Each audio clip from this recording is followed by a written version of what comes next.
السلام عليكم ورحمة الله وأفضل الصلاة والسلام على سيدنا ومولانا محمد وآل محمد كما صلى على ابراهیم و آل ابراهیم. سلام بر همه برادران عزیز و دوستان گرامی که جاه طلب علوم غریب و روحانی هستند.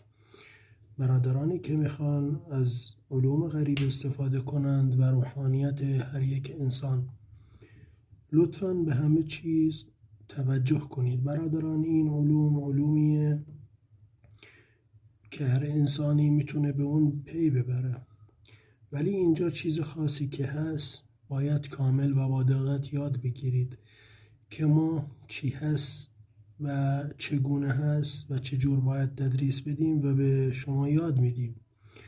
لطفاً قبل از اینکه هر کاری که بخواید انجام بدید باید اول یک بخور خوش عطر تو خونه بذارید و صرف عماره کنید. عماره چیه؟ عماره موجودی که ساکن خونه هست.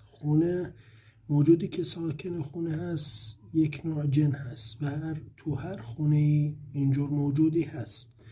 پس برای کاری که انجام میخواید بدید باید اینو اول از خونه به مدتی بندازید بیرون. چطور میخواید اینو از خونه بندازید بیرون؟ باید 7 مرتبه سوره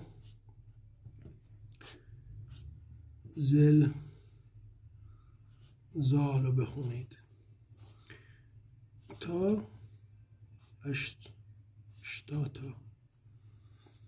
7 بار که میخونید تا همون 80 تا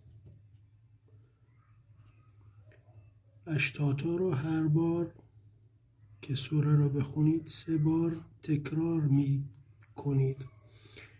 هر موقع که اینو خوندید بعد از طرف مقابل میگید که خارج از خونه بشه که ما کارمون رو انجام بدید. به همون نفس یا روح یا جن عمار بهش میگید از خونه خارج بشوید که ما کارمون رو انجام بدید. این درس اول برای یاد گرفتن صرف عماره. موقعی که صرفش میکنید کارتون رو انجام میدید.